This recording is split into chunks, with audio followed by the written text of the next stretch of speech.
Saudara, sejumlah kalangan menyoroti kebijakan Periodic Call Auction atau PCA dalam papan pemantauan khusus. Otoritas bursa bermaksud melindungi investor dengan menekan risiko manipulasi. Kompas Bisnis pagi ini sudah bersama dengan Rudianto, Direktur Panin Asset Management. Selamat pagi Pak Rudi.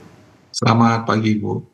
Ya, Pak Rudi, ini kan lagi rame nih soal FCA ya. Nah, kebijakan Periodic Call Auction ini apa penilaian Anda sebagai salah satu pihak yang tentunya juga berhubungan dengan pasar modal? Gimana mekanisme PCA ini dengan blind order book bekerja?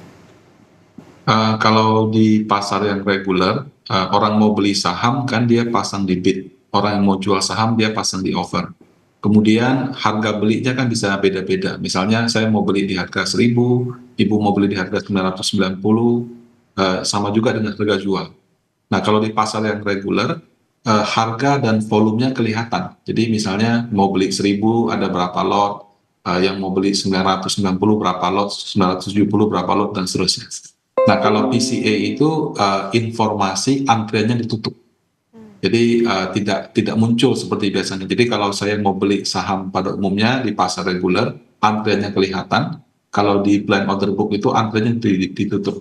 Nah, mekanisme seperti ini kalau bagi investor institusi, sebetulnya itu bukan mekanisme yang tidak kami, maksudnya yang sudah kami ketahui gitu ya. Jadi untuk nasabah institusi seperti kami sih tidak ada masalah sih Bu, karena untuk jenis reksadana tertentu seperti reksadana indeks, kami memang melakukan pembelian pada saat blind order book itu. Jadi kami sengaja membeli itu di pasar penutupan. Tapi kalau untuk investor yang terbiasa melakukan transaksi atau trading, tidak kelihatannya antrian itu mungkin menjadi suatu hal yang kurang nyaman bagi mereka. Oke, artinya ada perbedaan di mekanisme yang baru ya. Nah, Pak Rudi, ini mekanisme yang baru ini apakah mampu melindungi investor dari resiko manipulasi harga saham? Nah, dalam konteks manipulasi harga saham, jadi misalnya nih ya, katakan ada oknum di pasar modal, dia ingin mengangkat harga suatu saham atau menjatuhkan harga suatu saham. Nah, apabila informasi antrian tersebut dia ketahui, dia bisa hitung-hitung nih, oh ya kalau saya mau angkat misalnya harganya dari 1.000 jadi 1.200, saya mesti membeli sekian lot antrian yang ada. Atau sama juga kalau saya mau jatuhkan harganya dari 1.000 misalnya ke 900, itu saya tahu saya mesti jual berapa banyak saham supaya harganya jatuh. Nah, dengan ditutupnya antrian tersebut, informasi antrian, si oknum tersebut tidak memiliki informasi berapa yang harus dia beli, berapa yang harus dia jual. Sehingga kalaupun dia tetap mau melakukannya bisa, cuma harga yang harus dia keluarkan jadi mahal sekali karena dia nggak tahu nih berapa harga yang diperlukan untuk menaikkan atau menjatuhkan. Kemudian salah satu fitur daripada PCA juga adalah dia itu cuma di satu harga. Misalnya kalau di pasar yang reguler, harga antriannya adalah 1.000, 1.010, 1.020. Saya beli semua. Jadi saya akan dapat di harga 1.000 sekian lot, 1.010 sekian lot, 1.020 sekian lot. Tapi kalau di PCA enggak. Kalau saya mau melakukan angkat harganya ke 1.020, semua itu saya harus beli di harga 1.020. Jadi yang jual di harga 1.000 pun saya beli di 1.020, yang jual di harga 1.010 pun saya tetap beli di 1.020. Nah, sehingga menjadi lebih ekspensif atau lebih mahal bagi investor yang mau melakukan manipulasi harga. Jadi dalam konteks untuk itu menurut saya sih bisa menambah kesulitan bagi oknum untuk melakukan manipulasi harga. Artinya harganya per lotnya juga lebih pasti ya Pak Rudi ya. Nah, Pak Rudi, apakah mekanisme PCA ini bisa berpengaruh terhadap likuiditas dan juga potensi volatilitas yang lebih tinggi di pasar saham di Indonesia?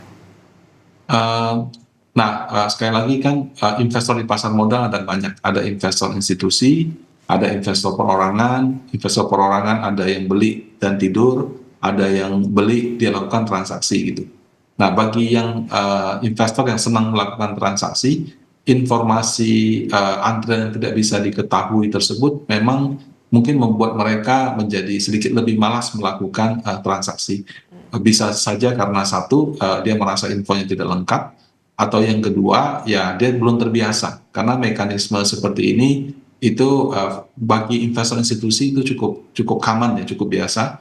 Tapi kalau bagi investor perorangan, mekanisme tersebut kalau saya lihat mungkin belum terbiasa sehingga mengurangi transaksinya. Tapi nanti kalau sosialisasi dari perusahaan sekuritasnya cukup baik, ya mudah-mudahan seperti biasa lagi begitu.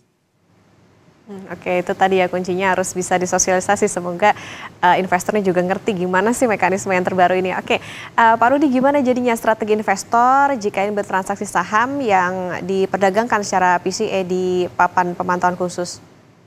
Nah, suatu saham itu kalau masuk ke papan pemantauan khusus itu karena ada alasannya, dan biasanya alasan-alasan tersebut itu negatif gitu. Misalnya perusahaan sedang dalam gugatan hukum dalam PKPU, perusahaannya gagal bayar obligasi, perusahaannya terlambat menerbitkan laporan keuangan, perusahaannya misalnya harga sahamnya tidak liquid, jadi transaksinya itu kurang dari, kalau nggak salah, sekian juta selama beberapa bulan terakhir gitu.